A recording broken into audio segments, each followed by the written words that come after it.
প্রতিদিনের মতো আজও কলেজে আসার পর মৌ যখন জানতে পারে আগের ঘটনাগুলোর মতোই আজকেও ঈশান কোনো অঘটন ঘটিয়েছে, তখন মেজাজটাই পুরো বিগড়ে যায় মেয়েটার।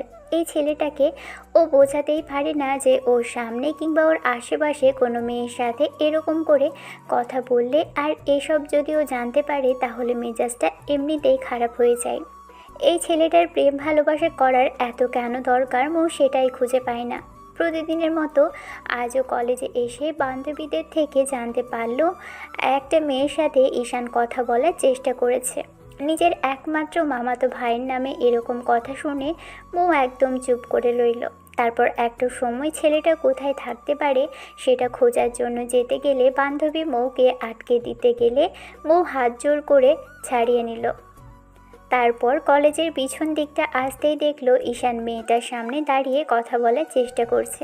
মৌ গিয়ে ওদের পাশাপাশি দাঁড়াতেই ঈশান একবার ওর দিকে তাকাতেই মৌ বলতে লাগলো, কি সমস্যা তোর? সত্যি করে বলতো, তুই কি চাইছিস? আমি এই কলেজটা ছেড়ে দেই? তোর কি আমার বান্ধবীগুলোকে চালিয়েও হয়নি? শেষে জুনিয়র সিনিয়র যাকে পাচ্ছিস তার সাথেই কথা বলতে হচ্ছে তোর? আপু, তুমি আমাকে ভুল বুঝছো। আমার কথাটা শোনো। দেখো, তুমি যা ভাবছো তেমন কিছু না। আসলে আমি ওনাকে... থাক, আমার বোঝা হয়ে গেছে। প্রতিনিয়ত তুই এসব করে মান সম্মানটা একদম ডোবাচ্ছিস। কলেজে এসে এসব প্রেম ভালোবাসার নামক সম্পর্ক করতে গিয়ে দিন শেষে আমার সম্মানটাও সবার সামনে ছোট করে দিচ্ছিস। তুই জানিস মানুষ আমাকে ঠিক কতটুকু আজে বাজে কথা বলে?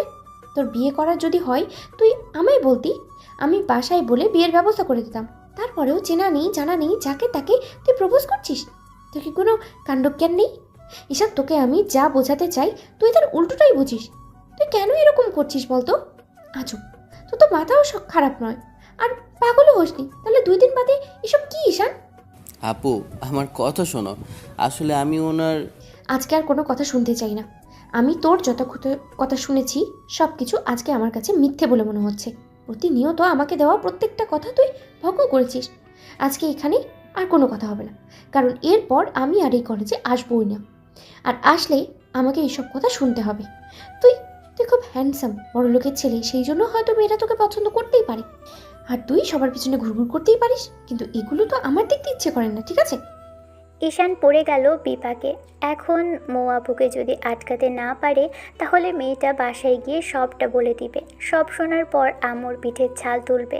ঈশান মেয়েটার সামনে থেকে এসে এবার মৌয়ের দিকে ফিরে যখন কিছু বলতে যাবে তার আগে মেয়েটা হাঁটা ধরল।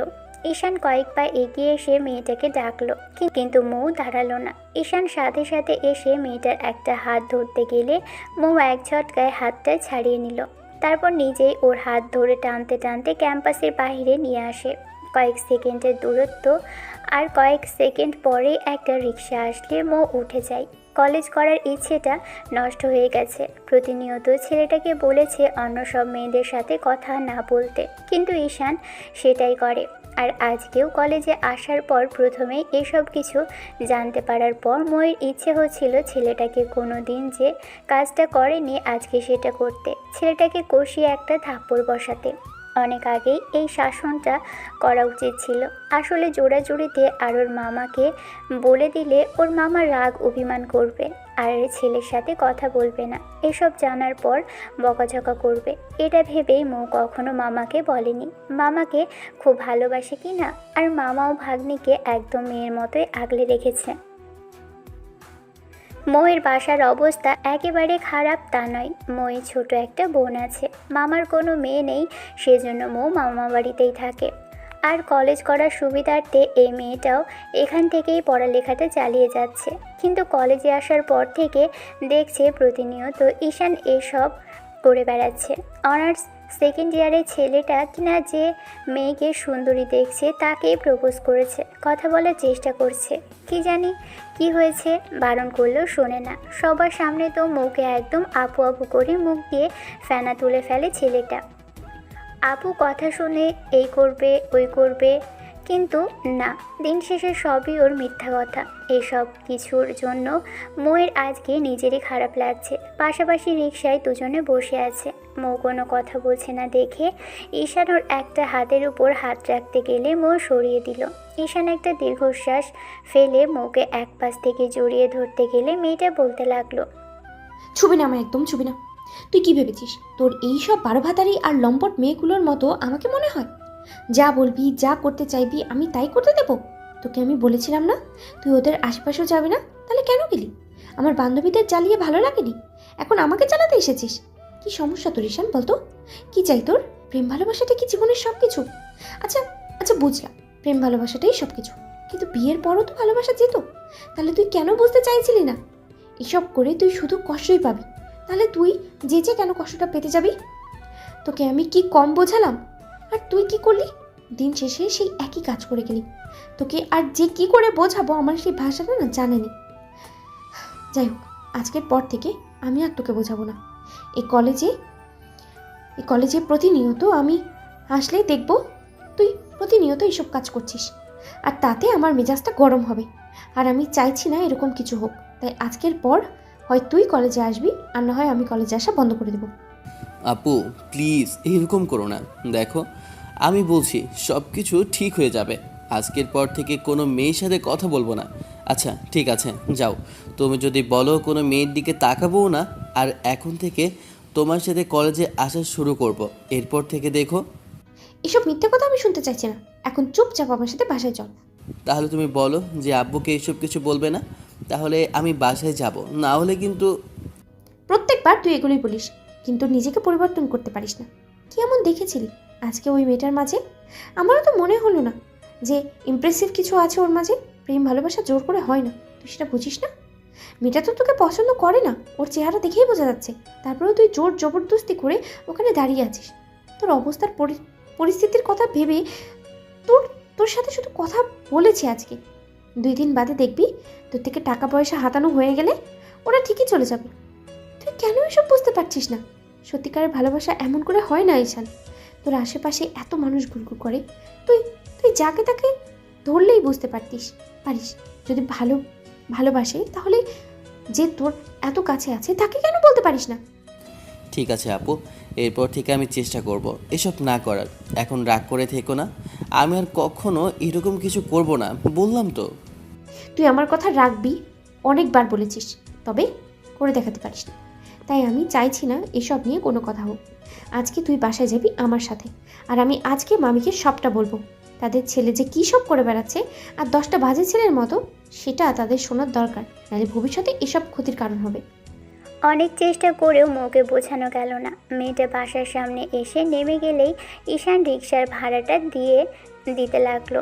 মৌ বাসাতে ঢুকে উপর রুমের দিকে চলে গেল। ঈশান একটা শুকনো ঢোক গেল। একটু বাদে আম্মু এসে দরজাটা খুলে দিতেই মৌ আম্মুকে সবটা বলল। সব শোনার পর ভদ্রমহিলা কেমন করে যেন নিজের ছেলের দিকে তাকিয়ে রইল। এসব কি আব্বু? মৌ মামুনি তোমাকে বারণ করেছে তোমার ভালোর জন্য, তারপরও কেন মেয়েদের সাথে তোমার কথা বলতে যেতে হবে? এগুলো কি ভদ্র ছেলেরা করে বলো? কোনো মেয়েকে যদি খুব বেশি পছন্দ হয় সেটা তুমি বাসায় এসে বলতে পারতে, আমরা অন্য ব্যবস্থা নিতাম। কিন্তু তারপরও এমন কেন করতে গেলে? ফুবি, তুমিও দিন শেষে এসবই বলছো? তোমার ছেলের মতো মাথা খারাপ হয়েছে? কী সব আজে বাজে কথা বলছো? ঠিক আছে, আমি বুঝে গেছি তোমাদের চিন্তা ভাবনাটা কি। তোমরা থাকো, আমি আর এসবের মধ্যে নেই। আমি বাসায় চলে যাবো ফুপি। আমার এগুলো ভালো লাগছে না। প্রতিনিয়ত এইসব দেখতে কারোরই ভালো লাগে না। কারো ভালো লাগে বলো? আমি চাইছি না এখানে থেকে মামার সামনে এইসব কিছু প্রকাশ করতে, তাতে মামা কষ্ট পাবে। মামা না হয় নিজে থেকেই জানবে তার ছেলেটা কি করে বেড়াচ্ছে। মামুনি এমন করিস না, তুই এখানে না থাকলে আমার ভালো লাগবে বল? তুই ছাড়া পুরো বাসাটা ফাঁকা ফাঁকা লাগবে। যবে থেকে এখানে এসেছিস তবে থেকেই আমি তোকে মেয়ের মতো ভালোবাসি বল। আমি তোকে কথা দিচ্ছি না আমি তোর কথা রাখবো, তারপরও তুই বুঝতে চাইছিস না। তুই এখান থেকে যাস না কোথাও প্লিজ, তুই এখানেই থাক। আমি ঈশানকে বোঝাচ্ছি, তারপরও তুই এখান থেকে যাস না। না মামি, এখানে থাকাটা আমার পক্ষে সম্ভব না। সব সহ্য সীমা আমার পেরিয়ে গেছে। আমি আর এসব এখানে থেকে দেখতে পাচ্ছি না। আজ একজনের সাথে তো কালোর সাথে পশু, আর একজনের সাথে এসব কিছু করাই ভালো লাগে না। মানুষ যখন ডেকে ডেকে বলে ওইটা তোর মামাতো ভাই কিনা, তখন খুব খারাপ লাগে বুঝছো। কিন্তু আমি ওকে বলতে পারি না যে এসব যেন না করে। তোমাদের ছেলে ওইসব করেই যাচ্ছে, ও এসবই করতে থাকো। আমি নিজে এখান থেকে চলে যাই, সেটাই ভালো হবে। তাতে আমাকে আর এসব দেখতেও হবে না, আর ওকে প্রতিনিয়ত এসব কিছুর বারণও করতে হবে না। আম্মু মৌকে বোঝাতে পারলো না, মেয়েটা সেখান থেকে চলে গেল। আম্মু এসে ছেলের সামনে দাঁড়িয়ে বলতে লাগলো, দিলি তো মেয়েটাকে রাগিয়ে। এত করে বলার পরও তোমার এসব আজে বাজে কাজকর্ম না করলে হয় না? দেশে কি মেয়ের অভাব পড়েছে?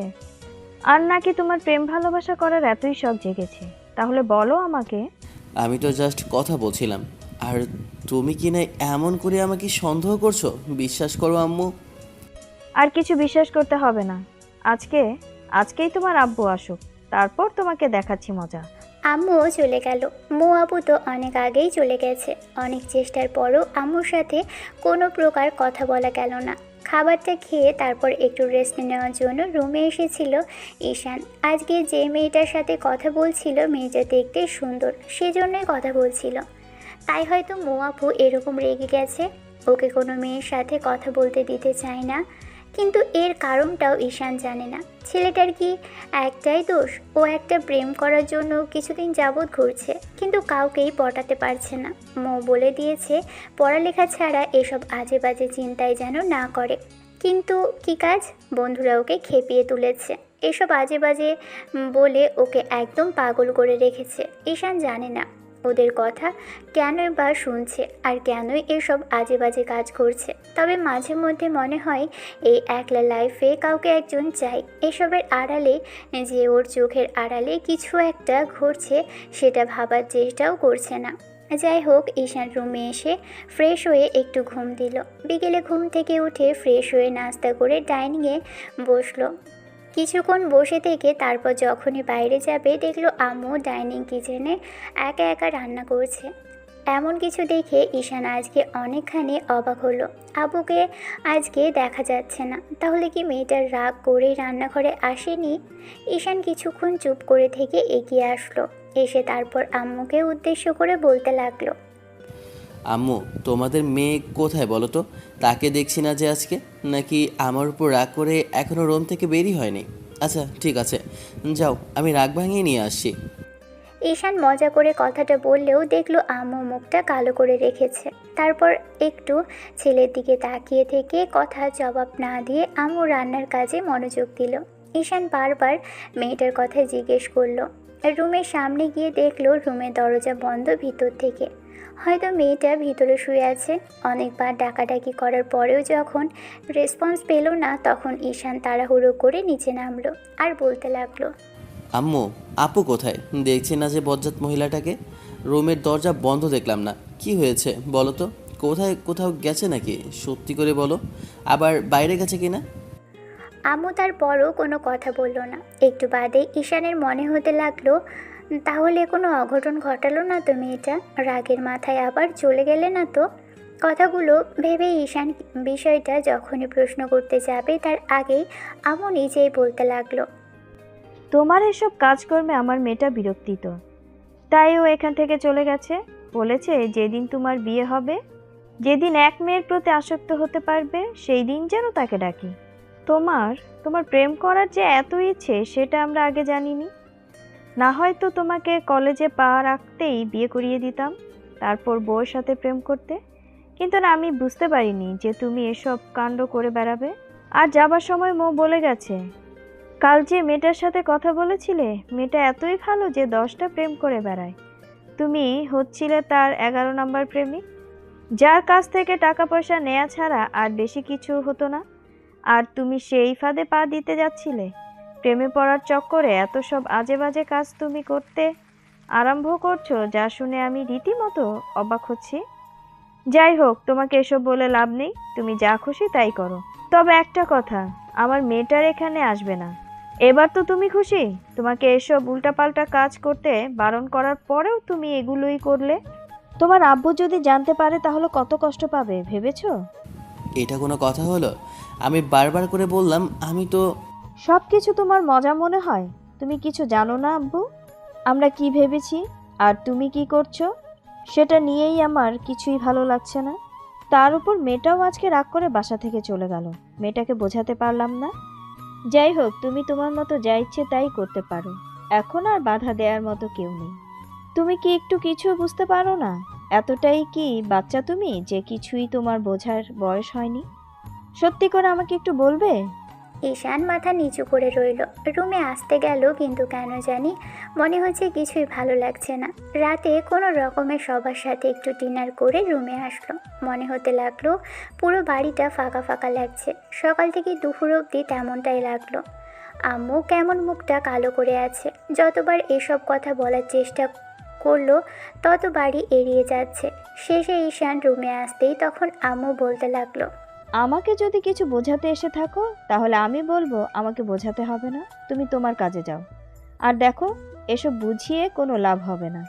উল্টো এখন তোমার খুশি হওয়ার কথা। যে তোমাকে প্রতিনিয়ত বাধা দিত সে এখান থেকে চলে গেছে। একটা কথা কান খুলে শুনে রাখো, আজকের পর থেকে মৌ যদি এ বাসাতে না থাকে তাহলে আমিও এখানে থাকবো না। আম্মু এরকম জেদ কেন করছো? আমি তো বলছি আমি ভুল করেছি, তার জন্য যা পারো শাস্তি দাও, তারপরও এরকম কথা বলো না। আচ্ছা ঠিক আছে, যাও, আমি ফুপিকে বলে দেব, ফুপি তার মেয়েকে পাঠিয়ে দেবে। এখন রাগ না করে থেকে আমার মাথায় একটু হাত বুলিয়ে দাও তো।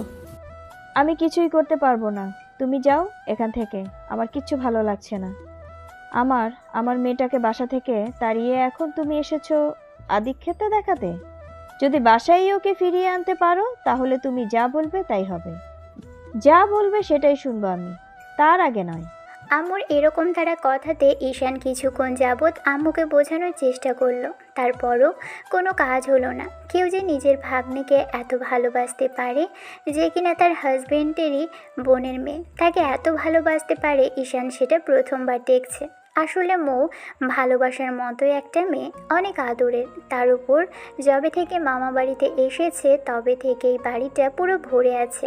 আসলে ঈশানের আব্বুর কোনো মেয়ে নেই, তাই বোনের মেয়েকে নিজের বাসাতে মেয়ের মতো করে আদর স্নেহ ভালোবাসা দিয়ে আগলে রেখেছে। তাই মেয়েটা সব সময় যা চায় সেটাই করে, মাথায় করে রেখেছে একদম। নিজের ছেলে থেকেও বেশি ভালোবাসে।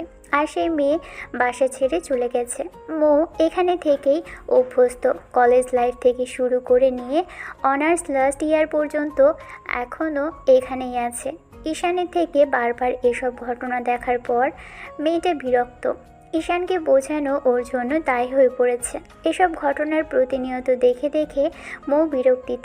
ছেলেটাকে বোঝাতেই পারে না কী জন্য ওকে বারণ করে। ঈশান কখনো সেটা জানতেও চায়নি, আর মৌ কখনো সেটা বলেনি। ঈশান রুম থেকে বেরিয়ে যেতে গেলে কিছু একটা ভেবে আবার মিনিট 5 পরে ফিরে এসে বলতে লাগলো, আচ্ছা ঠিক আছে, আমি তোমাদের মেয়েকে ফিরিয়ে আনলে তোমরা আমার সাথে ওর আগের মতো কথা বলবে তো? আর রাগ করে থাকবে না তো? আম্মু মাথা নেড়ে উত্তর দিল। ঈশান আর এক মুহূর্তও দেরি করলো না, বাইকটা নিয়ে বেরিয়ে পড়ল। 1 ঘন্টা সময় নিয়ে পুরো জ্যাম ট্যাম কাটিয়ে তারপর মোদের অর্থাৎ ফুপির বাসার সামনে আসলো। অনেকবার মেয়েটাকে কল করলেও রিসিভ করছে না। যতবার কল করলো ততবার কেটে দিয়েছে। ঈশান দরজায় নক করলো। কয়েকবার কলিং বেলটা বাজাতেই ফুপি এসে দরজা খুলে দিল। ওকে দেখে বেশ খানিকটা খুশি হলো।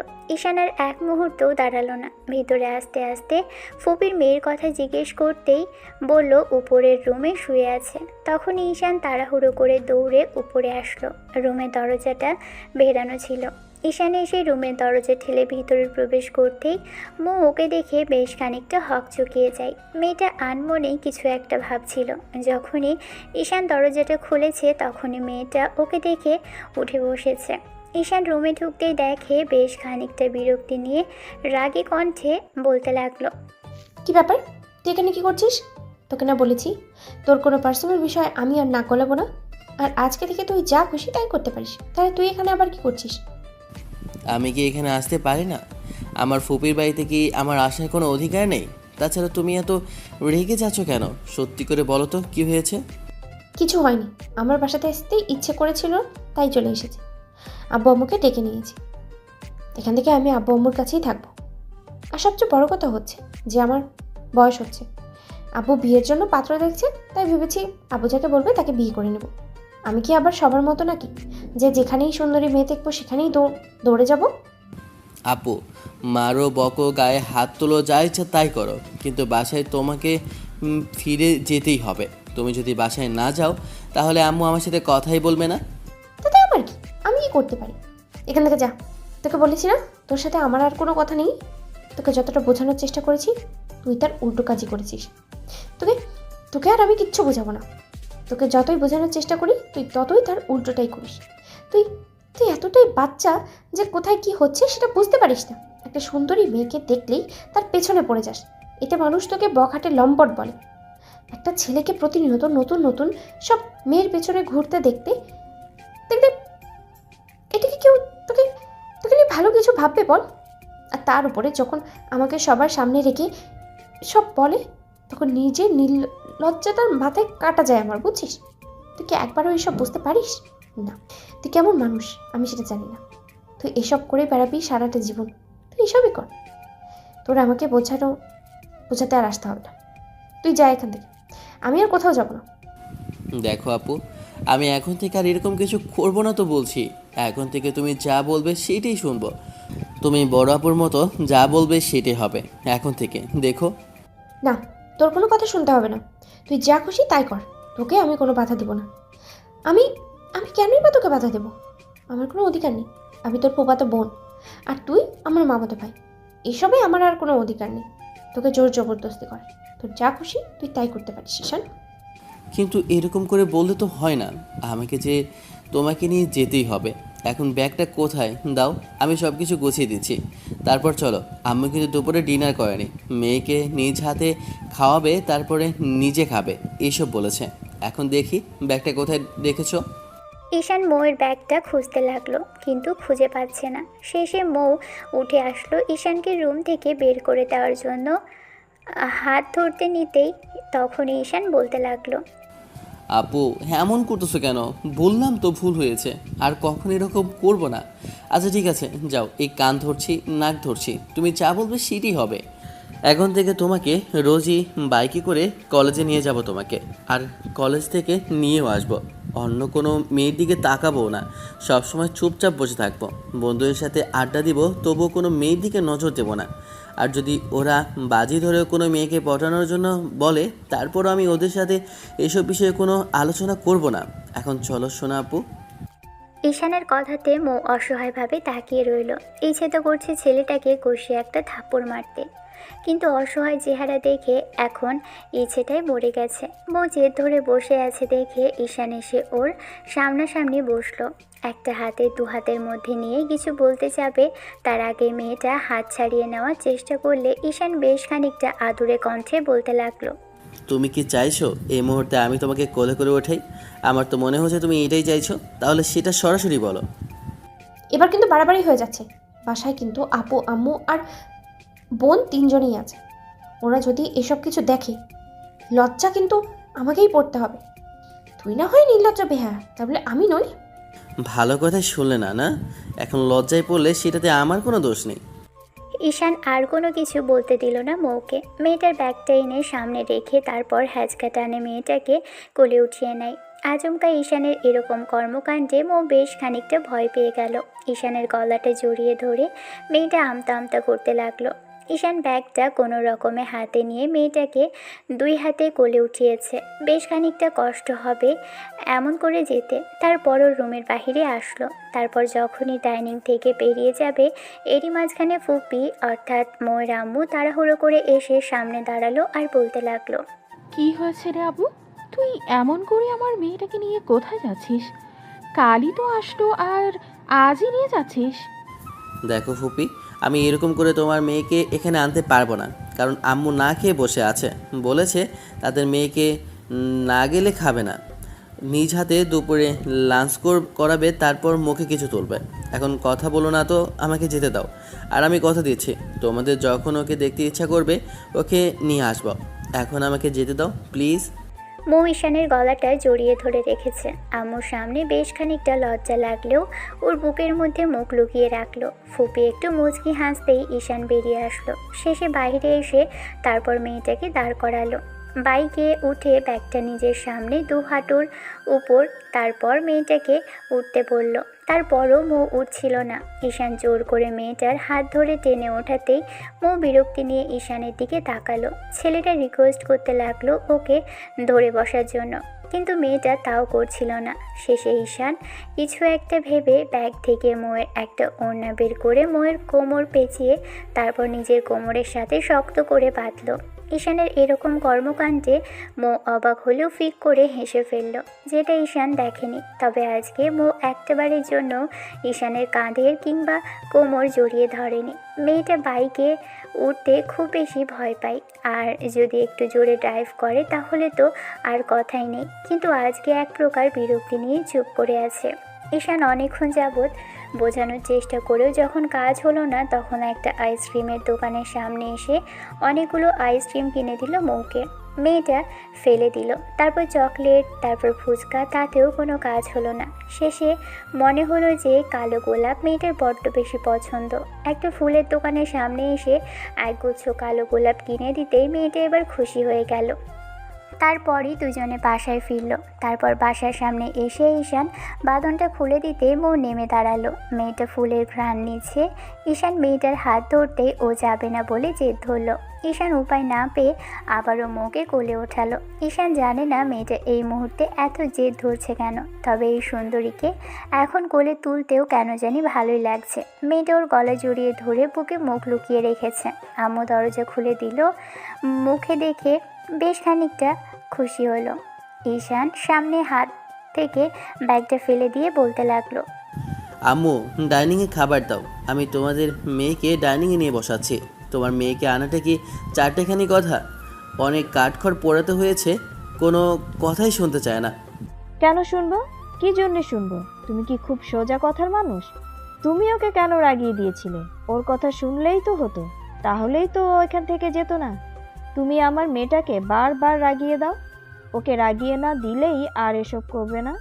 আর খবরদার, আমার মেয়েটাকে কিন্তু এরপর আর রাগাবে না, বলে দিলাম। ঠিক আছে, আমি ফ্রেশ হয়ে আসি, তুমি খাবার দাও। আগে তোমার মেয়েকে খাওয়াও, তারপরে আমি খাবো। মৌ এক দৃষ্টিতে ঈশানের দিকে তাকিয়ে আছে। বুঝতে পারছে ছেলেটা কতটা উৎকণ্ঠা আর কতটা টেনশনে ছিল যে ওকে আনতে পারবে কিনা সেটা ভেবেই। ঈশান চলে যাচ্ছিল, ঠিক তখনই আম্মু বলতে লাগলো, এইরকম একটা ছেলের বউ যে আমার চাই, যে আমার ছেলেটাকে টাইট দিতে পারবে, এসব বেঘর বাই বন্ধ করে দিবে। একবার শুধু এইরকম কাউকে লাইফে এনে দিলেই ব্যাস, আর আমার কোনো চিন্তা নাই। আম্মুর কথাতে মৌ প্রচণ্ড পরিমাণে লজ্জা পেয়ে মাথা নিচু করে রাখলো। অন্যদিকে ঈশান একবার তাকিয়ে থেকে চলে যেতে আম্মু মৌয়ের মুখের পাশে হাত রেখে বলতে লাগলো, বারণ করেছিলাম না চলে যেতে? বললাম না যে আমার ছেলে তোকে ঠিকই নিয়ে আসবে? কেন শুনলি না আমার কথা? তুই জানিস না, তুই এই বাসাতে না থাকলে পুরো বাসাটা ফাঁকা ফাঁকা লাগে। বাদ দাও না মামি, তুমি যেটা চাইছো আর মামা যেই সব নিয়ে ভাবছে, এসব কিছু হবে না। তোমার ছেলে এসব কিছু চিন্তাও করে না। তাছাড়া ও অন্য সব মেয়েদেরকেই পছন্দ করে, যারা মডার্ন আর 10টা মেয়ের মতো। আজকালকার মেয়েরা ছেলেদেরকে নিজের অর্ধানগ্ন শরীর দেখিয়ে পাগল করে বেড়াচ্ছে। সেই সব মেয়েদেরই তোমার ছেলের পছন্দ, যেটা আমার বরাবরই পছন্দ না। তুমি এসব নিয়ে কথা বলো না, তার থেকে আমাকে খাইয়ে দাও, আমার খিদে পেয়েছে। আমি তো কিচ্ছু বাদ দেব না। আমি এর একটা শেষ দেখে ছাড়বো। তোর মামা আসুক আজ, দেখিস আমি এই বিষয় নিয়ে কথা বলবো। এসব কিছু হবে না মামি। 2 দিন বাদে আমি বিয়ে করে এখান থেকে ঠিকই চলে যাব। তখন তুমি কি করে থাকবে বলো তো? এত মায়া জন্মে গেলে আমি তোমাদের ছেড়ে কি করে যাব, আমি সেটাই ভাবতে পারছি না মামি। তোকে এখান থেকে যেতে দিলে তো একবার বিয়েটা হতে দে, তারপর দেখিস সবটা ঠিক হয়ে যাবে। ঈশান জানেও না আম্মু কী ভেবে রেখেছে আর কী জন্য মৌকে বাসাতে রেখে দিয়েছে। দুপুরে লাঞ্চ শেষে সবাই খেয়ে ডাইনিংয়ে এসে কথা বলতে লাগলো, কিন্তু একটাবারও মৌ ঈশানের সাথে কথা বলছে না। ঈশান মৌকে নানা কথা বলে হাসানোর চেষ্টা করলে মেয়েটা হাসলেও কখনো সাথে একটু নিজে থেকে কথা বলল না ঈশানের সাথে। ছেলেটা হাজারবার সরি বলার সত্ত্বেও মেয়েটা ওর সাথে কোনো কথাই বলল না। তাই ঈশান বলল, ঠিক আছে, আমি কথা দিচ্ছি, আমি আর কোনো মেয়ের সাথে কথা বলবো না। এবার হ্যাপি তো? ঈশানের কথাতে মৌ উঠে সেখান থেকে রুমের দিকে চলে গেল। মেয়েটা কি হলো কে জানে। আম্মু এসে এবার ছেলের পাশে বসলো, তারপর কিছু একটা ভেবে বলতে লাগলো, আচ্ছা আব্বু, তুমি কি কিছুই বুঝতে পারো না, নাকি কিছু বুঝতে চাও না? সত্যি করে বলো তো। মানে আম্মু, তুমি কি বলতে চাইছো আর কি বোঝাতে চাইছো সেটা তো বলবে। আমি যেটা বলতে চাইছি সেটা তোমার আশেপাশেই আছে। তুমি একটা প্রেম করার জন্য আশেপাশে ঘুরে বেড়াচ্ছ, অথচ মেয়ে তোমার সামনেই আছে, তুমি সেটা তোমার চোখে পড়ছে না। মানে কি বলছো আম্মু? আমার তো মাথা কাজ করছে না, বুঝিয়ে বলো না। এটা কি তোমার মাথা যে কাজ করবে? আমি বলছি যে মৌ দেখতে সুন্দর না, ওর সাথে কি প্রেম করা যায় না, নাকি ওকে ভালোবাসা যায় না? মানে কি আম্মু? মৌ আপু আমার থেকে সিনিয়র, তার উপর ফুফাতো বোন, এইসব কিছু কি করে? তো এসব কিছু কি করে মানে? এসব কিছু না হওয়ার কি আছে? তাছাড়া মেয়েটা কি দেখতে খারাপ? এত আদুরে একটা মেয়ে, আর তোমার চোখে পড়ে না? আর 10টা মেয়ের সামনে ওকে দাঁড় করালে মৌয়ের সৌন্দর্যের কাছে সবাই একদম কুপোকাত হয়ে যাবে। তুমি নিজের হাতের কাছে এরকম একটা মেয়ে থাকতে, যে তোমাকে এত পছন্দ করে, তুমি তাকে পছন্দ না করে আরো 10টা বাজে মেয়ের পেছনে ঘুরঘুর করছো। পছন্দ করে মানে কি বলছো আম্মু? আমি তো কিছু বুঝতে পারছি না। হ্যাঁ, তা বুঝতে পারবে কেন? তুমি তো বুঝতে পারবে খালি কোন মেয়ে সুন্দর, কোন মেয়ের পেছনে ঘোরা যায়, কোন মেয়ে অর্ধনগ্ন হয়ে হাঁটছে, তাদের ঠিকই বুঝতে, তাই না? দেখো আব্বু, তুমি যেসব কিছুই ভাবো, ও সেসব কিছুর ঊর্ধ্বে। ওকে আমরা যখন বলেছিলাম আমাদের বাসায় আসতে, ও কারণ জানতে চেয়েছিল। তখন আমরা বলেছিলাম মৌ যে তোমাকে পছন্দ করে সেটা আমরা জানি, তাই আমরা মেয়েটার আব্বু আম্মুর সাথে কথা বলেছিলাম যে ভবিষ্যতে তোমাদের বিয়ে নিয়ে আলোচনা করব। তারপর তোমার ফুপি ওকে এখানে আসতে দিতে চায়নি। ওরা ভেবেছিল তুমি ওকে পছন্দ করো, কিন্তু তোমার মধ্যে তেমন কিছু নেই। মেয়েটা দিন দিন তোমার প্রতি অনেক বেশি দুর্বল হয়ে গেছে, আর এসব কিছু সেজন্যই সহ্য করতে পারে না। একটা মেয়ে কখন একটা ছেলেকে অন্য মেয়েদের পাশে দেখলে অসহ্য মনে করে জানো, কখন কষ্ট পায় জানো? সেটা তুমি এখন হয়তো বুঝতে পারবে না। যেদিন যেদিন কাউকে ভালোবাসবে সেই দিন ঠিকই বুঝবে। মৌ আপু আমায় ভালোবাসে আম্মু? ভালো না বাসার কি হলো? আমার রাজকুমারের মতো একটা ছেলেকে ভালো তো বাসতেই হবে। আর আমি ওকে অনেক বেশি পছন্দ করি, সেজন্য প্রথম থেকেই তোমার আব্বুকে বলে রেখেছিলাম। তোমার আব্বু তোমার ফুপুর কাছে প্রস্তাব রেখেছিল। সবকিছু ঠিকঠাক থাকলে হয়তো এতদিনে তোমাদের বিয়েটাও হয়ে যেত। কিন্তু কাল যাবার সময় মৌ বলে দিয়েছিল আমরা যেটা ভাবছি সেটা নিয়ে যেন আর কোনো কথা না হয়, আমরা যেন কোনো চেষ্টা না করি খামোখা। তুমি ওকে বুঝতেও পারো না। আর আর ও যে তোমাকে ভালোবাসে এসব নিয়ে তুমি আর কখনো চিন্তাও করবে না। কিন্তু আজকে আমাকে বাধ্য হয়ে বলতে হলো, তুমি আসলে একটা গাধা আব্বু। হাতের কাছে এত সুন্দর আর ভালো একটা মেয়ে থাকতে তুমি এইদিকে ওইদিকে ছুটে বেরিয়েছো। আসলে সত্যিকারের ভালোবাসা তোমার সামনেই ছিল, আর তুমি সেটা জানতেও পারোনি। ঈশান আম্মুর দিকে অসহায়ভাবে তাকিয়ে রইল। জানতে চাইলে কবে কখন কিভাবে মেয়েটা ওকে পছন্দ করেছে, ভালোবেসেছে। আসলে ছোটবেলা থেকেই ঈশান ওর ফুপুর বাড়ি এলাকাতেই থাকতো। একই এলাকায় কয়েক মিনিটের দূরত্বেই দুজনের বাসাটা ছিল। ময়ের ঈশানের বাসা যাওয়া আসা ছিল, আর ঈশান একটু দুষ্টু প্রকৃতির হলেও মৌ সবসময় ওর সাথে খেলা করত। ছোটবেলা থেকে মেয়েটা ওকে বেশ পছন্দ করে, সব কিছুতেই ওর আশেপাশে থাকে। আস্তে আস্তে যখন দুজনে বড় হতে থাকে, তারপরও দুজনের মাঝে বেশ খানিকটা বন্ধুত্বপূর্ণ সম্পর্ক থাকলেও ঈশান এসবের কিছুই জানতো না। কিন্তু মৌয়ের আম্মু আর ঈশানের আম্মু এসব বিষয় লক্ষ্য করত। মেয়েটা আগে থেকে ঈশানকে কোনো মেয়ের পাশে সহ্য করতে পারে না, আর এইসব নিয়ে আব্বু আম্মু মৌকে বারবার জিজ্ঞেস করলে মেয়েটা বলে জানে না, তবে ঈশানের সাথে থাকতে ওর ভালো লাগে। ঈশানের আব্বু আম্মু ভেবেছিল একই বাড়িতে থাকলে হয়তো দুজনের মাঝে সম্পর্কটা হবে, আর যদি প্রেম ভালোবাসার সম্পর্ক হয় ওরা বুঝতে পারে, তাহলে দুজনের বিয়েটা দিয়ে দিবে। কিন্তু ঈশান অন্য সব মেয়েদের পিছনে ঘুরে বেড়ালেও চোখের সামনে যে ফুফাতো বোন ওকে ভালোবাসে আর এত সুন্দরী একটা মেয়ে পড়ে আছে, সেটাও দেখতে পাচ্ছে না। একজন ভালোবাসার মানুষ তার বিপরীত দিকের মানুষটাকে অন্য মেয়েদের সাথে দেখে সহ্য করবেই বা কী করে, তাই এখান থেকে চলে গিয়েছিল। ঈশানের এখন জানি কেন খারাপ লাগছে, বুঝতে পারছে যে এই এতগুলো দিন ধরে মেয়েটা ওকে বারবার কেন বারণ করে এসেছে, কেন জানি নিজেকে মানাতে পারছে না। তারপরও আম্মুর কথা ফেলে দেওয়ার মতো না।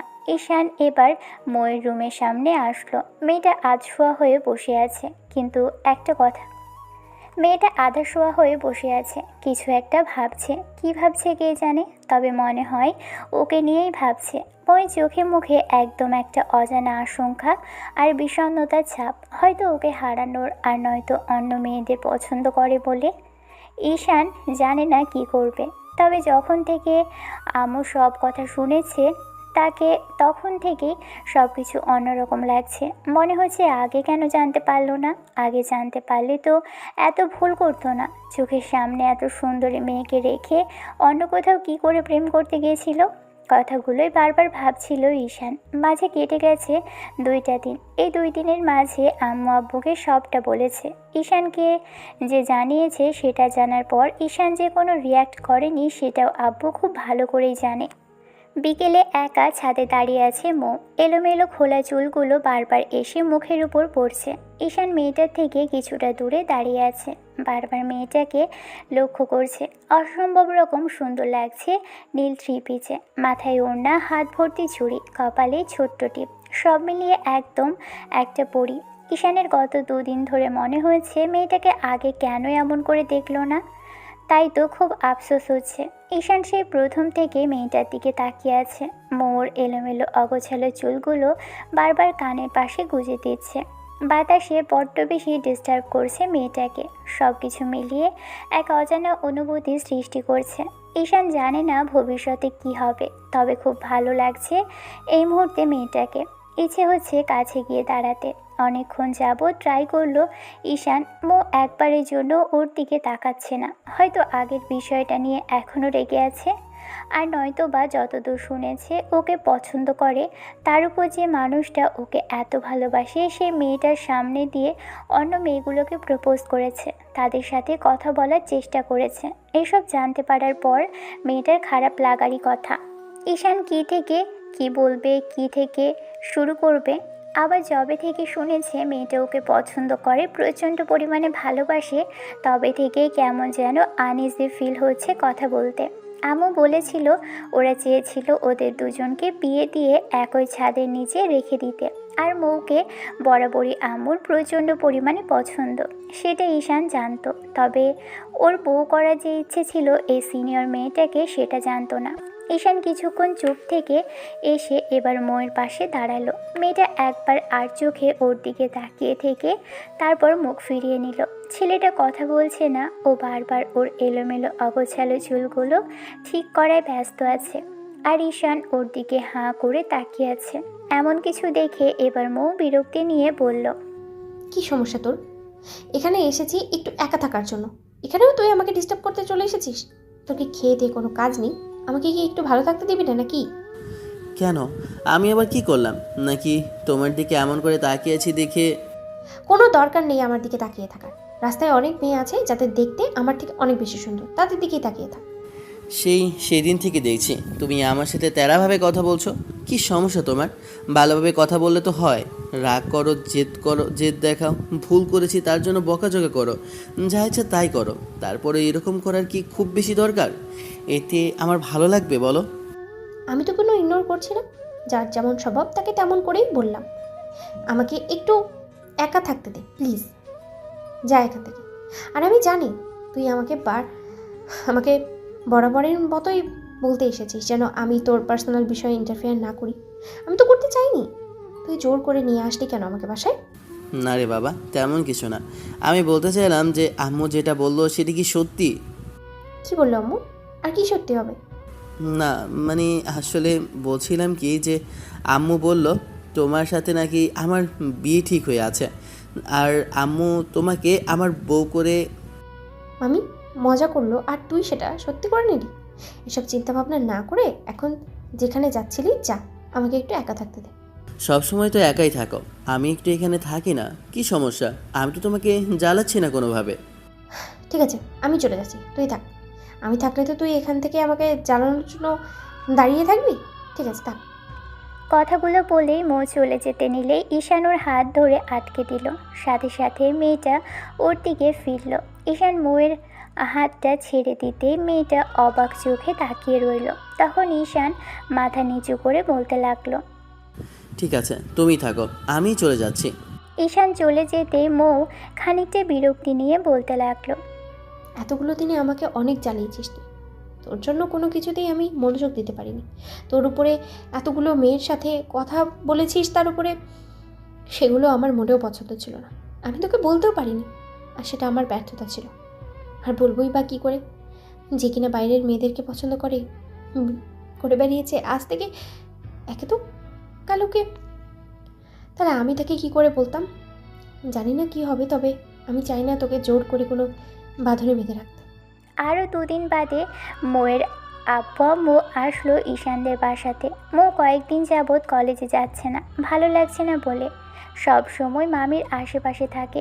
অন্যদিকে ঈশান যবে থেকে জানতে পেরেছে মৌকে পছন্দ করে, ওদের বিয়ের কথাটা আম্মু ভেবে রেখেছিল, তবে থেকে মেয়েটার আশেপাশে ঘুরঘুর করছে। হয়তো ভেবেছে সিনিয়র হলেও মেয়েটা তো ওকে ভালোবাসে, আর আগে সব জানলে হয়তো এটা আগে কখনোই করতো না। কথাগুলো ভেবে ঈশান মৌয়ের সাথে কথা বলার চেষ্টা করে। মেয়েটা ওকে পাত্তাই দিচ্ছে না। কয়েকদিন যাবৎ ওকে ইগনোর করে যাচ্ছে। প্রতিদিনের মতোই ঈশান বাইরে থেকে দুপুরের দিকে বাসায় ফিরে দেখলো আপু আম্মু এক সাইডে আর মৌয়ের আব্বু সামনাসামনি বসে আছে। মেয়েটা মাথা নিচু করে বসে আছে। ওর আব্বু এখানে কি করছে? লোকটা তো ওদের বাসায় সচরাচর আসে না, তাহলে কি মৌকে নিয়ে যেতে এসেছে? ঈশান ডাইনিং থেকে কিছুটা দূরে এসে দাঁড়িয়ে রইল, সবটা বোঝার চেষ্টা করতে লাগলো। তখনই কানে ভেসে আসতে লাগলো, দেখেন ভাইজান, আমি আমার মেয়েকে বাসায় নিয়ে যেতে চাই। আসলে আপনি তো জানো নয়, মেয়ের বয়স হয়েছে, প্রাপ্তবয়স্ক একটা মেয়ে আপনাদের বাড়িতে থাকবে। তার উপর বাড়িতে প্রায় সমবয়সী একটা ছেলে আছে, দুজনেই বিয়ের যোগ্য। যদিও কিছু না হয়, তারপরও লোকজন উল্টাপাল্টা বলবে। এসব কথা আমার হয়তো থামাতে পারবো না, কিন্তু যাতে লোকজন না বলতে পারে সেই ব্যবস্থা করতে পারবো। সেটা কি করে হয়? আমি মৌকে ছোট থেকে এখানে এনে রেখেছি। আমার একটা মেয়ে নেই, মেয়ের খুব শখ ছিল, ওকে আমি মেয়ের মতো করে আগলে রেখেছি, আর তুমি এখন এসেছো ওকে নিয়ে যেতে? তাহলে কি করবো ভাইজান? 2 দিন পর তো মেয়েকে বিয়ে দিয়ে অন্য বাড়িতে পাঠাতে হবে। তার থেকে শেষ কয়েকটা দিন আমাদের কাছেই থাকুক। অন্য জায়গায় বিয়ের কথা শুনে মৌয়ের মুখটা যে সম্পূর্ণ কালো মেঘে ছেয়ে গেল সেটা ঈশান খুব ভালো করে বুঝতে পারছে। মৌ মাথা নিচু করে আছে দেখে এবার আম্মু বেশ খানিকটা অসহায় কণ্ঠে বলতে লাগলো, ভাইজান, আমি তো আপনাকে বলেইছিলাম মৌকে আমার ছেলের বউ করব। তাহলে এখন আবার আপনি ওকে নিয়ে যেতে চাইছেন যে? সেটা আর হলো কোথায়? মৌ বলল ও ঈশানকে পছন্দ করে না, আর এসব নিয়ে কখনো ভাবেনি। তাহলে আমি আর এগুলো নিয়ে কিভাবে কি করব? আর সেই কবে কখন এই কথা হয়েছিল সেটাই তো এখন আপনারা ভুলতেই বসেছেন। মাঝেও কেউ বলেনি, আর এখন এসে কথা উঠছে। এসব থাকুক, ঈশান অন্য কাউকে পছন্দ করে, তাই খামাকা জোর জবরদস্তি করে বিয়ে দিয়ে শেষে ওদের জীবনে ঝামেলা আসবে। আমি চাই না তেমন কিছু আসুক। আগে থেকে ঈশান যাকে পছন্দ করে তার সাথেই। ভাইজান, আমি আমার ছেলেকে চিনি। আমার ছেলে বাইরে যতই মেয়েদের পেছনে ঘুরে বেড়ায়, কিন্তু দিন শেষে যদি মৌয়ের সাথে বিয়ে হয় তাহলে দেখবেন ও ঠিকই মৌকে বউ হিসেবে মেনে নেবে। ঘরে সুন্দরী বউ থাকলে আর বউয়ের আদর ভালোবাসা পেলে ছেলেরা বাইরে কোথাও যেতে পারবে না। মৌমামুনি, তুই পারবি না আমার ছেলেটাকে আগলে রাখতে? সেদিন যেভাবে ওকে এসব আজে বাজে চিন্তা থেকে বের করে এনেছিস, তেমন করে সারা জীবন আগলে রাখতে পারবি না? মৌ কোনো কথা বলছে না, মাথা নিচু করে আছে। মাথায় ঘোমটা দিয়েছে আজ মেয়েটা। আম্মু মৌয়ের দিকে তাকালো, খেয়াল করলো ওর চোখে পানি টলমল করছে। হয়তো জোর করে অন্য কোথাও নিয়ে গিয়ে বিয়ে দিলে মেয়েটা সুখী হতে পারবে না। কথাগুলো ভেবেই আব্বু ওর হাতের উপর হাত রেখে বলতে লাগলো, তুমি কি চাও মামুনি? আমার কিছু চাওয়ার নেই আবু, তোমরা যেটা সিদ্ধান্ত নেবে সেটাই হবে। তোমাদের কথার অবাধ্য আমি হতে চাই না। পরবর্তীতে তোমরা বলবে আমি নিজের ইচ্ছা মতো বিয়ে করে নিয়েছিলাম, তাই আমি তোমাদের পছন্দের বিয়ে করেই নেব।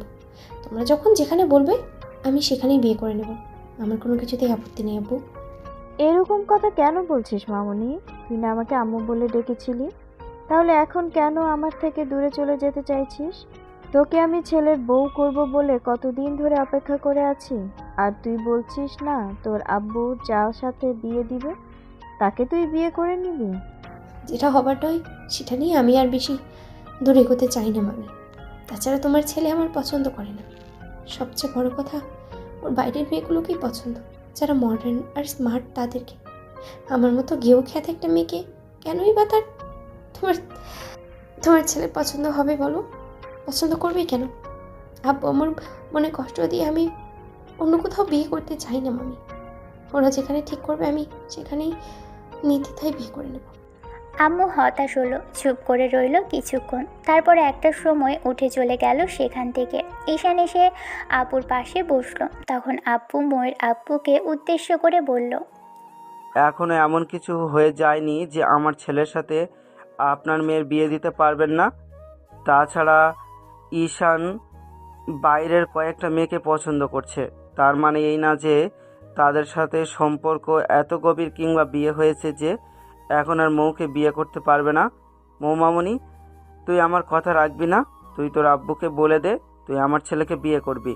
দেখ তোর মামি কত কষ্ট পেল, তুই এতদিন যাবৎ আমাদের বাসাতেই আছিস, আর এখন এসে বলছিস তোর আব্বু যার সাথে বিয়ে ঠিক করবে তুই তাকেই বিয়ে করে নিবি। মৌ আর কোনো কথা বলল না। চোখ থেকে 2 ফোঁটা অশ্রু গড়িয়ে পড়ল। মেয়েটা চোখ জোড়া বন্ধ করে রেখেছে। মৌয়ের আব্বু আবারও ওর দিকে ফিরে বলতে লাগলো, আমি আবারও বলছি, তুমি বলো কি চাও মামনি? বললাম তো আমার কিছু চাই না আব্বু। তুমি তুমি যেটা বলবে সেটাই হবে। যদি বলো এখন এখান থেকে বাসায় চলে যেতে, তবে তাহলে তাই হবে। আমি যদি বলি আজকে এখন এই মুহূর্তে বিয়ে করতে হবে, তাহলে বিয়ে করে নিতে পারবে? ময়ের বুকের ভিতরটা ধক করে উঠল। তার মানে কি আব্বু ছেলেপক্ষকে ঠিক করে রেখে এসেছে? তারা বাড়িতে বসে আছে, সেজন্যই নিতে এসেছে। মৌ হাত মোচড়াতে লাগলো। এবার ঈশান আর মামাকে যখনই কিছু বলতে যাবে তার আগেই মৌ বলতে লাগলো, ছোটো থেকে আমি কখনো তোদের কথা ফেলিনি, তাই আজও ফেলবো না। বললাম তো যেখানে বিয়ে দিবে সেখানেই বিয়ে করে নেবো আব্বু। ভাইজান, তাহলে কাজী ডাকুন। আজকে এখন এই মুহূর্তে দুইজনে বিয়ে হবে। আর ঈশান যদি বারণ করে দেয় তাহলে আমি আমার মেয়েকে নিয়ে চলে যাব। আমি চাই না আমার মেয়ের সম্পর্কে কেউ আঙ্গুল তুলে একটা বাজে কথা বলুক। এখন আপনি ভেবে দেখুন কি করবেন। আব্বু ঈশানের মুখের দিকে তাকালো। কিছু জিজ্ঞেস করার আগেই ছেলে বলতে লাগলো, আমার কোনো আপত্তি নেই আব্বু। ঈশান কেন বিয়েতে হ্যাঁ বলল, কী জন্য বিয়েটা করে নিবে বলল সেটা জানে।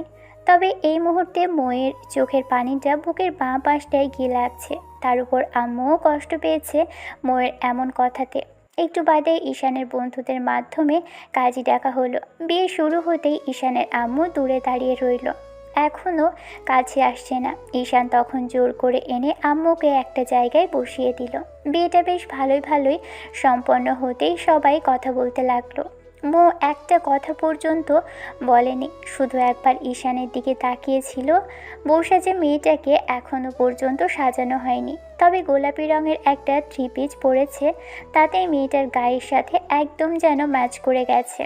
একদম ওর ঠোঁটের মতো গোলাপি। সব মিলিয়ে যেন কোনো অপ্সরী বা পরী ওর সামনে বসে আছে। মেয়েটা আজকে লজ্জা পাচ্ছে খুব। ময়ের আব্বু অনেকক্ষণ ঈশানের সাথে কথা বলল। ঈশানও বন্ধুদের সাথে কথা বলল। ফুপা অর্থাৎ শ্বশুর মানে ময়ের আব্বু সন্ধ্যার মুখে মেয়েকে রেখে চলে গেল। তবে মেয়ে কান্নাকাটি করলো না, করবেই বা কেন? সেই স্কুল লাইফ থেকে কলেজের গণ্ডিতে পা রাখতেই তখন থেকে এ বাড়িতে আছে, আর আম্মুকে প্রচণ্ড পরিমাণে ভালোবাসে। কিন্তু আজকে যখন এরকম কথা বলল তাতে আম্মু কষ্ট পেয়েছে। এবার আব্বু যেতেই ঈশানকে মৌকে বলতে লাগলো, একটু রুমে আসবে? ঈশানের কথাতে মেয়েটা মাথা নেড়ে উত্তর দিয়ে তারপর দোতলায় এসে ওর নিজের রুমের দিকে যেতে গেলে ঈশান হাত ধরে টানতে টানতে মেয়েটাকে নিজের রুমে আনলো। দরজাটা লাগিয়ে দিতে মৌ ভয় পেয়ে গেল। ঈশান আর মৌ পাশাপাশি বসে আছে, মাঝখানে দূরত্ব রেখে বসলো। ছেলেটা মৌয়ের দিকে তাকিয়ে আছে আর মেয়েটা মাথা নিচু করে রেখেছে। আমার ওপর রাগ করে থেকে বিয়েতে বারণ করে দিয়েছিলে কেন? দেখো আম্মু কত কষ্ট পেল। যাকে মায়ের মতো ভালোবাসো তাকে আছে কষ্ট দিয়ে ফেললে। তোমার কাছে যদি এই কষ্টের কারণ নাও মনে হয়, তারপরেও গিয়ে আম্মুর সাথে একটু কথা বলো, একবার সরি বলে দাও, নাহলে আম্মু সত্যিই খুব কষ্ট পাবে। দেখো রাগ তুমি আমার উপর করেছো, সেটা নিয়ে রাগ দেখাও, তারপরও আম্মুর সাথে গিয়ে একবার কথা বলে আসো, যাও। মৌ কোনো কথা বলল না। একবার ছেলেটার দিকে তাকাতেই ঈশান যখন রিকোয়েস্ট করতে যাবে তখনই মেয়েটা মাথার ঘোমটা দিয়ে আম্মুর রুমের দিকে চলে গেল। আম্মুর রুমে বসে কিছু একটা ভাবছিল, তখন মৌ আম্মুকে উদ্দেশ্য করে বলতে লাগলো। আম্মু আসবো? মৌয়ের মুখে আম্মু কথাটা শুনে ভদ্রমহিলা অবাক হলো। তারপর দরজার দিকে ফিরে ওকে দেখে একটু হাসার চেষ্টা করে আসতে বলল, তবে হাসিটা মলিন। মৌ এসে আম্মু থেকে কিছুটা দূরে দাঁড়িয়ে রইল। আম্মু আবার পিছন ফিরে ঘুরে কি যেন গোছাতে ব্যস্ত হয়ে পড়ল। তুমি কিছু বলবে? না মানে আসলে হ্যাঁ বলছিলাম কি যে আম্মু, আমি তখন অমন করে বলতে চাইনি। তুমি আমার কথাতে তখন কষ্ট পেয়েছো তাই না? আরে না, দূর পাগলি, আমি কষ্ট পাবো কেন? আমি আশা করছিলাম তুই বিয়েতে হ্যাঁ বলবি, কিন্তু তোমার আব্বুর উপরে ছেড়ে দিয়েছো, সেই জন্য অবাক হয়েছিলাম। তবে প্রত্যেকটা মেয়েরই উচিত এইরকম করে কথা বলা। আর তুমি ঈশানকে ভালোবাসো সেটা আমার কাছে প্রকাশ করার পরও আজকে সেটা এড়িয়ে যাওয়ার চেষ্টা করেছিলে। অবশ্যই তাতে আমার ছেলেরই দোষ। আম্মু তুমি রাগ করে দেখো না please, I am really sorry. দেখো, তাকাও না একবার আমার দিকে। আম্মু মৌয়ের দিকে ফিরতেই মেয়েটা আম্মুর পায়ে হাত দিয়ে সালাম করতে গেলে আম্মু ওকে উঠিয়ে এক হাতে জড়িয়ে ধরলো। তারপর কপালে চুমু খেতে মেয়েটাও ওনাকে দু হাতে জড়িয়ে ধরে বলতে লাগলো। আব্বুকে আমি তেমন করে কিছু বলতে পারতাম না। সবচেয়ে বড় কথা হলো আমি জানতাম যে আব্বু এরকম কিছু করবে না, তাই আব্বুর উপরে ছেড়ে দিয়েছিলাম। তুমি রাগ করো না প্লিজ। দেখো, এখন তো আমি তোমার ছেলের বউ। এখন থেকে আমি সবসময় এখানেই থাকবো। তুমি দয়া করে রাগ করো না আম্মু। না রে পাগলি মেয়ে, আমি রাগ করি নাই। রাগ যদি করেই থাকতাম তাহলে কথাই বলতাম না, তাই না? এখন তো কথা বলছি, তাহলে এত ভয় পাওয়ার কি আছে? আম্মু অনেকক্ষণ যাবৎ মৌকে বোঝালো। একটু বাদে মৌ রুমে আসলো। তবে ঈশান মেয়েটাকে দেখে অসম্ভব রকমের অবাক হলো, কারণ মেয়েটাকে অসম্ভব রকমের সুন্দর লাগছে এই মুহূর্তে দেখতে। মনে হচ্ছে যে একটু আগে বউ সাজে কেউ সাজিয়ে দিয়েছে, তবে যেটুকু সাজিয়েছে তাতেই অসম্ভব রকমের সুন্দর লাগছে। ঈশান ভাবেনি মেয়েটাকে ওর রুমে আপনা আপনি আসবে। মৌ আসতেই ছেলেটা বেড ছেড়ে উঠে বসলো। মৌ গিয়ে বেডের এক সাইডে বসে পড়তেই তখন ঈশান বলতে লাগলো। যাই হোক, রাগ করে থেকে যে রুমে আসবে না বলে জেদ ধরেননি, সেটার জন্য অনেক ধন্যবাদ। যদি ঘুম পেয়ে থাকে তাহলে ঘুমিয়ে পড়ো। মৌ একটু অবাক হলো। তখন ঈশান রুমের দরজাটা লাগিয়ে দিয়ে আসতেই মৌ বলতে লাগলো। তুমি কোথায় শোবে? যদি খুব বেশি আনইজি ফিল লাগে আমার সাথে একই বেডে শুতে, তাহলে বলো, আমি নিচেই শুচ্ছি। হাসছে আমার ভদ্র ছেলে। না, নিচে কোথাও যেতে হবে না, আমার পাশেই শো। ঈশান ড্রিম লাইটটা জ্বালিয়ে দিয়ে এসে মৌয়ের পাশে শুয়ে পড়ল। তবে মাঝখানে কোনো কোলবালিশ নেই। মেয়েটা ওর দিকে ফ্যাল ফ্যাল করে কিছুক্ষণ তাকিয়ে থেকে চোখ ফিরিয়ে নিল। ঈশান জানে না মেয়েটার জন্য এত কেন অনুভূতি হচ্ছে। কেবল একটা মায়া কাজ করছে। আবেগ, ইমোশন সব কিছু এলোমেলো অগোছালো হয়ে যাচ্ছে। মৌয়ের মায়াবী মুখের দিকে তাকিয়ে থেকে মনে হয়েছে এই সময়টা এখানেই থমকে থাকুক। কেউ কোনো কথা বলছে না। মৌ মাথা নিচু করে কিছু একটা ভেবে যাচ্ছে। তখনই ঈশান ওর হাতের উপর একটা হাত রাখতেই মৌ চোখ বড় বড় করে তাকালো। ঈশান হাতটা সরিয়ে ফেললো আর বলতে লাগলো। সরি, আসলে আমি ভাবতে পারিনি তুমি রাগ করবে। আচ্ছা ঠিক আছে, আমি দূরে যাচ্ছি। ঈশান কথাটা বলতেই মৌ ঈশানের হাতটা চেপে ধরলো অন্য হাত দিয়ে। তারপর বেশ খানিকটা অস্পষ্ট সুরে বলতে লাগলো। আমি রাগ করিনি, কি বলবে বলো? না মানে আমার মনে হচ্ছে তুমি আমার উপর এখনো রাগ করে আছো। ওসব বাদ দাও। ওসব রাগ অভিমান আমি ভুলে যেতে চাই। যে রাগ অভিমানের মানে বোঝে না, তারপরে রাগ অভিমান করে থাকার কোনো মানেই হয় না। আরে বাবা, আমি জানতাম নাকি যে তুমি আমাকে হ্যাঁ, আমি তোমাকে কি না মানে ভালোবাসা পছন্দ করো জানতাম না।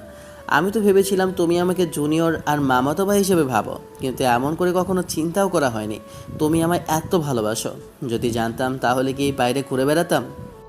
তাহলে কি করতে? কী আর করতাম, তোমার সাথে প্রেম করতাম, তোমাকে সময় দিতাম। আমি জানতাম না যে এরকম কিছু হবে, তাহলে কখনোই এসব আজেবাজে মেয়ের পেছনে ঘুরতামই না। বিয়ের আগে যা করেছো। এরপর থেকে এরকম কিছু করলে আমি কিন্তু বাবার বাড়ি চলে যাব বলে দিলাম। আর আমি বাসা থেকে বেরোলে যে আম্মু তোমার কি অবস্থা করবে সেটা তুমি খুব ভালো করেই জানো। তাই ভবিষ্যতে আর এরকম ভুল করার চিন্তাও করো না। ঠিক আছে, করব না। সেদিন তোমার বাসা থেকে আসার সময় তো কথা দিলাম। এখন এইটুকু বলো যে আমি যখন অন্য সব মেয়েদের সাথে কথা বলতাম আর প্রেম ভালোবাসার চেষ্টা করতাম, তখন তোমার খুব খারাপ লাগতো, তাই না? তোমার কি মনে হয়? আমি আগে কখনো কাউকে ভালোবাসিনি তোমার মতো করে, তাই জানি না। যদি তুমি বলতে তাহলে সুবিধা হতো বুঝতে। যেদিন ভালোবাসবে সেদিন বুঝতে পারবে। আমি যদি কোনো ছেলের সাথেও কথাও বলি, তখন তোমার মনে হবে যে আমি তো তোমার একান্ত ব্যক্তিগত, তাহলে অন্য কারোর সাথে কথা কেন বলছি? আমার প্রতি তোমার প্রচণ্ড পরিমাণে রাগ হবে, ইচ্ছে করবে আমার সাথে যে কথা বলছে তাকে মেরে ফেলতে। সবচেয়ে বড় বিষয় কি জানো তো, যখন তোমাকে অন্য মেয়ের সাথে হেসে কথা বলতে দেখতাম, তখন মনে হতো বুকের ভেতর থেকে কেউ কলিজাটা টেনে বের করে নিচ্ছে। ঈশান একটা দীর্ঘ নিঃশ্বাস ফেলল, মৌয়ের হাতের উপর অন্য একটা হাত রেখে বলতে লাগলো। সরি, আমি আসলে বুঝতে পারিনি যে আমার সামনেই আমার ভালোবাসার মানুষটা আছে। আমাকে কয়েকটা দিন সুযোগ দাও, দেখো আমি তোমাকে ঠিক নিজের মতো করে ভালোবাসবো। তুমি ভালোবাসবে কিনা জানি না, তবে অন্য কোনো মেয়ের সাথে আগের মতো আর কথা বলতে পারবে না। আমি আর 10টা বইয়ের মতো বলছি না যে ফ্রেন্ডের সাথে যোগাযোগ রাখবে না কিংবা মেয়ে ফ্রেন্ডদের সাথে কথা বলা যাবে না। তুমি ওদের সাথে কথা বলবে, কিন্তু সীমিত। আর এসব বিষয়ে কোনো মজা করা যাবে না। আগে যা করেছো করেছো, এখন থেকে ভালো হওয়ার চেষ্টা করো। ঈশান মৌকে আশ্বস্ত করলো। এমন করেই কাটতে লাগলো দিন। ঈশান আর মৌয়ের কাছাকাছি আসা বলতে একই বেডে শোয়া, হাতের উপর হাত রাখা, আর ভুলবশত ঘুমের মাঝে দুজনকে জড়িয়ে ধরা, এই অবধি। কয়েকদিন পরের ঘটনা। আব্বু ঈশানকে অফিসে যেতে বলল। রাতে খাবার সময় কথাটা বলতেই ঈশান পরদিন সকালে উঠে ফ্রেশ হওয়ার বদলে একেবারে গোসল করে বেরোলো। মৌ বিয়ের পর থেকে শাড়িটাই বেশি পরে। ঈশান আরও খেয়াল করেছে মেয়েটা 2 হাত ভর্তি চুড়ি পরে। এগুলো ঈশানের পছন্দ, সেটা মেয়েটা খুব ভালো করেই জানে। যাই হোক, ঈশান ওয়াশরুম থেকে খালি গায়ে একটা টাওয়াল পরে বেরিয়ে আসে। এরই মাঝখানে মৌ রুমে আসে। ওর কিছু লাগবে কিনা জিজ্ঞেস করতেই তখন ঈশান মৌকে ইশারায় কাছে ডাকে। মেয়েটা এসে সামনে দাঁড়াতেই ঈশান ওর হাতে আরেকটা টাওয়াল ধরিয়ে দিয়ে বলতে লাগলো। জামাই অফিসে যাচ্ছে, তাকে তো একটু রেডি হতে সাহায্য করতে পারো। কখন কি লাগে না লাগে একটু জানার চেষ্টা করতে পারো। তা না করে দূরে দূরে কি এত ঘোরাঘুরি করছো? সেজন্যই রুমে আসলাম। এখন বলো কি করতে হবে? মাথাটা মুছে দাও। মৌ মুচকি হেসে এসে ঈশানের সামনাসামনি দাঁড়ালো। তারপর 2 হাতে মাথার উপরে টাওয়ালটা নিয়ে ওর চুলগুলো মুছতে লাগলো। কিছুক্ষণের মধ্যেই চুলগুলো মোছা হয়ে গেলে মৌ চলে যেতে নিবে, তার আগেই ঈশান মেয়েটার কোমর জড়িয়ে ধরে 2 হাতে, তারপর আরেকটু সামনে আনলো। মৌ অবাক হলো। ঈশান মেয়েটাকে আরেকটু চমকে দিয়ে ওর পেটের উপর থেকে শাড়িটা সরিয়ে দিয়ে মুখ গুজে দিল। মৌ চোখ বড় বড় করে ওর দিকে তাকিয়ে 2 হাতে ছেলেটার চুলের হাত রাখলো। অনেক আগেই মৌয়ের হাত থেকে টাওয়ালটা পড়ে গেছে। ঈশান মৌয়ের পেটে মুখ গুজে দিয়ে কয়েকটা গভীরভাবে চুমো খেলো। মৌ ঈশানের চুলগুলো আঁকড়ে ধরলো 2 হাতে, চোখ জোড়া বন্ধ করে নিয়ে কয়েকটা জোরে জোরে নিঃশ্বাস নিল। ঈশান মেয়েটার পেটে ইচ্ছে মতো ঠোঁটের স্পর্শ দিচ্ছে আর নাক ঘষে যাচ্ছে। ইচ্ছে করছে না ছেলেটাকে দূরে সরিয়ে দিতে। ভালোবাসার মানুষটার যে এতটা কাছে কখনো আসা হয়নি। মৌ চুপচাপ দাঁড়িয়ে আছে। একটু সময় ঈশান উঠে দাঁড়ালো, তারপর মেয়েটাকে আলতো করে কোমর জড়িয়ে ধরে নিজের সাথে মেশালো। আরেক হাত মুখের পাশে রাখতেই দেখলো মৌয়ের ঠোঁট জোড়া অনবরত কাঁপছে। ঈশান আলতো করে ঠোঁট ছোঁয়ালো মেয়েটার কপালে, তারপর কানের কাছে মুখ নিয়ে ফিসফিস করে বলল। কি হয়েছে বউ, এমন করে কাঁপাকাঁপি করছো কেন? এখনো তো তেমন কিছুই করলাম না। মৌয়ের হুঁশ ফিরল। ঈশানের থেকে নিজেকে ছাড়িয়ে নেওয়ার চেষ্টা করলে তখনই ছেলেটা আরও শক্ত করে ওকে বুকের সাথে চেপে ধরে মেয়েটাকে নিজের সাথে লেপ্টে ধরতেই মৌ আমতা আমতা করতে লাগলো। ঈশান বলতে লাগলো। এখান থেকে যাওয়ার বড্ড বেশি তাড়া, তাই না?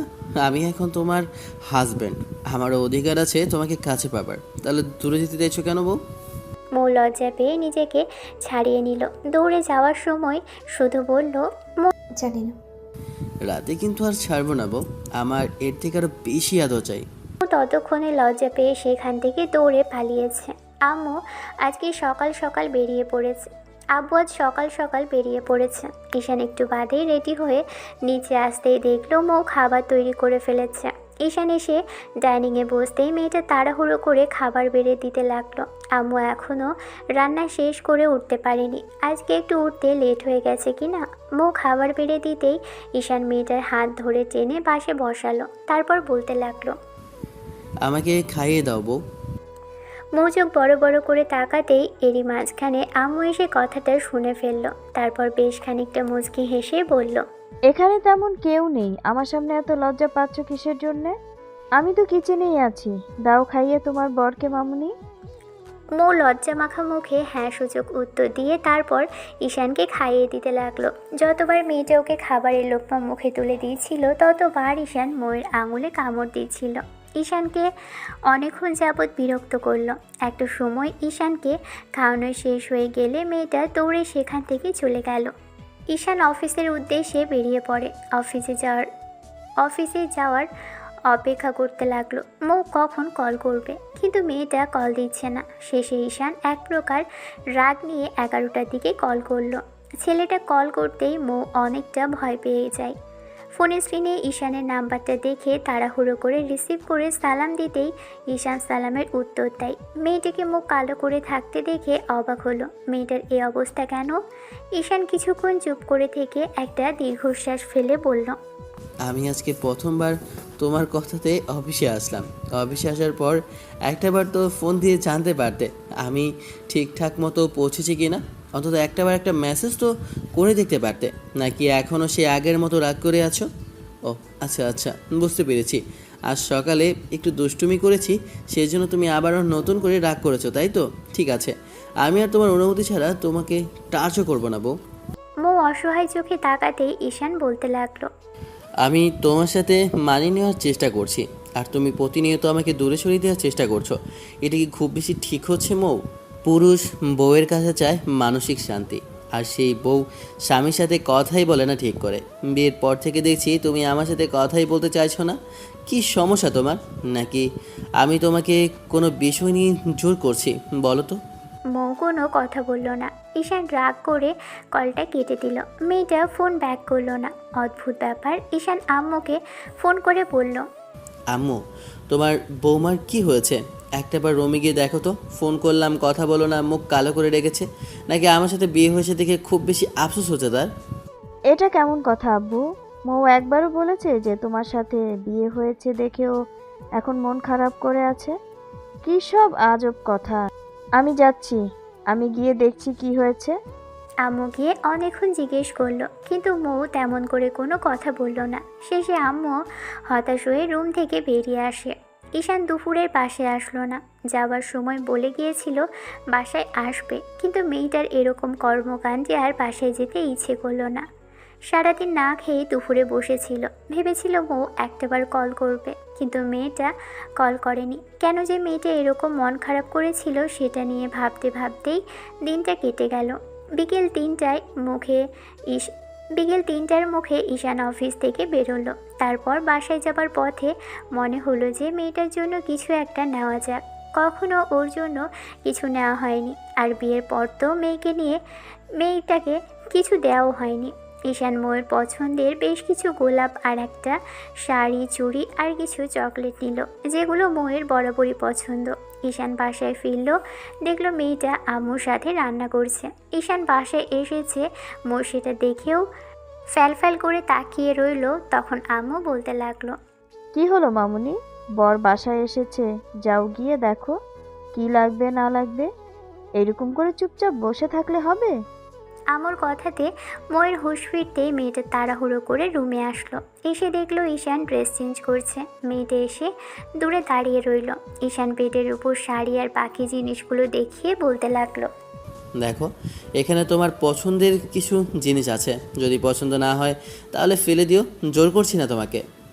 ঈশানের কথাতে মৌ এসে জিনিসগুলো নেড়ে চেড়ে দেখলো। বুঝতে পারলো যে এসবই ওর পছন্দের। শাড়িটা পরো, সুন্দর লাগবে তোমাকে। আর যদি মনে হয় ইচ্ছা করছে না তাহলে ফেলে দিও, আমি সবটা বুঝে যাব। মৌ কেন কথা বলছে না ঈশান জানে না। ছেলেটা নিচে চলে আসলো। তারপর আম্মুকে ডাকতে লাগলো। খুব ক্ষুধা পেয়েছে, দুপুরে খায়নি। এসে আম্মুকে ডাকতে লাগলো। মৌ কোনো কথা বলছে না দেখে বিরক্ত লাগছে, তাই আম্মুকে ডাকলো। ভদ্রমহিলা যখনই কিছু জিজ্ঞেস করবে তার আগেই ছেলে বলতে লাগলো, আমায় কিছু খেতে দাও, খুব খিদে পেয়েছে। সে কি কথা, দুপুরে কি খাওনি নাকি? না, খেতে ইচ্ছে করছিল না। কেউ এমন মুখ গোমরা করে থাকলে ভালো লাগে বলো? যাই হোক, বাদ দাও, এসব খাবার নিয়ে আসো। আমাকে একটু খাইয়ে দাও কষ্ট করে। আমার হাতে তো অনেক কাজ। ঠিক আছে, খাইয়ে দিতে হবে না, খাবার তো এনে দিতে পারবে। আমি মৌকে বলে দিচ্ছি, ও এসে খাইয়ে দিবে। কোনো দরকার নেই। যে নিজে থেকে কিছু করতে চাইছে না, আমার সাথে কথা পর্যন্ত বলতে চাইছে না, তাকে দিয়ে জোর করে কিছু করানোর ইচ্ছাটা আমার নেই। যা খুশি তাই করতে দাও। আম্মু খাবার এনে দিল। এবার মৌ এসে ঈশানের সামনে দাঁড়িয়ে রইল। ছেলেটা যখনই হাত দিয়ে খেতে নিবে তখন মৌ প্লেটটা নিতে গেলে ঈশান প্লেটটা নিজের সরিয়ে নিল আর বলতে লাগলো, যার আমার সাথে কথা বলার ইচ্ছা নেই, আমি তার হাত থেকে খাই না। ছেলেটা এক প্রকার রাগ দেখিয়ে নিজের হাতে খাবার খেলো। মৌয়ের দিকে একটাবারের জন্য তাকাচ্ছে না। রাতে খাওয়া দাওয়া শেষ হতেই মৌ রুমে এসে ঈশানের জন্য অপেক্ষা করতে লাগলো। কিন্তু আজব কাণ্ড, ছেলেটা রুমে আসছে না কেন? অনেকক্ষণ যাবৎ অপেক্ষা করার পরও যখন ঈশান রুমে আসলো না, ঠিক 12টার দিকে মৌ রুম থেকে বেরোলো। তারপর আশেপাশে ঈশানকে খুঁজতে লাগলো। খোঁজার চেষ্টা করে যখন পেল না, তখন মনে হতে লাগলো বাসার সদর দরজা বন্ধ। তার মানে ঈশান বাইরে যায়নি, বাসাতেই কোথাও আছে। খুঁজে দেখতে দেখতে শেষে গেস্ট রুমে এসে দেখলো ছেলেটা আদাশোয়া হয়ে বসে কিছু একটা ভাবছে। মৌ বেশ খানিকটা খারাপ লাগলো। ওর উপর রাগ করে সেখানে বসে আছে, তাহলে কি তখন কথা বলেনি দেখে এরকম করে রাগ করে আছে? কথাগুলো ভেবেই এবার মৌ এসে ভিতরে এসে দাঁড়ালো।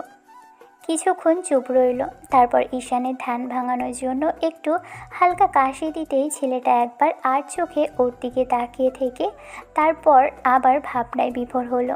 এবার মৌ গুটি গুটি পায়ে হেঁটে এগিয়ে এসে যখনই ওর সামনে দাঁড়ালো, ঈশান অবাক হলো, কারণ মেয়েটা ওর দেওয়া সেই কালো শাড়িটা পরেছে আর বেশ সুন্দর করে সেজেছে। এমন কিছু দেখে ছেলেটা অবাকের চরম সীমানায় পৌঁছালো। কিছুক্ষণ যাবৎ মেয়েটার দিকে তাকিয়ে থেকে তারপর বলতে লাগলো, কি ব্যাপার, আপনি এখানে যে? অনেক রাত হয়েছে, যান গিয়ে শুয়ে পড়ুন। না মানে আসলে বলছিলাম, তুমি কি আমার উপরে রাগ করে আছো? কেন, কী জন্য রাগ করতে যাব? আর রাগ করার অধিকার থাকলে না রাগ করব? আসলে আমি তখন ইচ্ছে করেই কথা বলিনি। আমি দেখতে চেয়েছিলাম তুমি আমাকে ঠিক কতটুকু ভালোবাসো, সেই জন্যই আর কি। সেজন্যই আমাকে মেন্টালি টর্চার করা হলো, তাই তো? এতক্ষণ খুব বেশি ভালো লেগেছে, এখন যাও গিয়ে শুয়ে পড়ো। তাহলে তুমি এখানে কেন? রুমে চলো। ইচ্ছে নেই, তোমার এরকম কর্মকাণ্ড দেখে রুমে যাওয়ার ইচ্ছেটাই মরে গেছে। এখানেই শুতে যাচ্ছি, যাও এখান থেকে, ডিস্টার্ব করো না। সকাল থেকে অনেক জ্বালিয়েছ মেন্টালিভাবে, এখন চাইছি না তোমার সাথে কোনো প্রকার সিনকিট করতে। সরি ঈশান, আসলে আমি দেখতে চেয়েছিলাম তুমি আমাকে কতটুকু ভালোবাসো। আমি যদি তোমার সাথে কথা না বলি তাহলে তোমার ঠিক কেমন লাগে তাই দেখতে চেয়েছিলাম। কিন্তু আমার পিচ্চি বরটা যে আমাকে এত ভালোবাসে সেটা আমি বুঝতে পারিনি। Sorry baby. জানো আমার কতটা খারাপ লেগেছে? বিয়ের 15 দিন হলেও আমি তোমাকে এক মুহূর্তের জন্য চোখের আড়াল হতে দেখিনি, আর তুমি আমার সঙ্গে কথাই বলোনি। তুমি আমার অভ্যাস হয়ে যাচ্ছ। যখন থেকে জানতে পেরেছি তুমি আমাকে ভালোবাসো, তবে থেকে কেমন যেন অনুভূতি হচ্ছে। বারবার মনে হচ্ছে এই মেয়েটাকে আমি কেন ভালোবাসতে পারলাম না। আর সেই তুমি আজকে পুরো দিনটাই আমার সাথে কথা বলোনি। রাগ করে থাকলে তার জন্য যা পারো শাস্তি দিও, কিন্তু এরকম করে মেন্টালি টর্চার করার মানে কি? টর্চার তো করেই ফেলছো, এখন সরি বলে কি হবে? এবার তো হয়েছে, তোমার শান্তি। মৌ মাথা নিচু করে রইল। ঈশান একটা দীর্ঘ নিঃশ্বাস ফেলে চোখ বন্ধ করল। তারপর বেড থেকে উঠে বসতেই মৌ এগিয়ে আসলো। ঈশানের সামনে এসে মেয়েটা দাঁড়াতেই ছেলেটা উঠে যেতে নিলে মৌ ছেলেটাকে জোর করে বসিয়ে দিল। তারপর গলাটা জড়িয়ে ধরে নিজে ঈশানের কপালে চুমু খেতেই ঈশান ওর কোমর জড়িয়ে ধরল।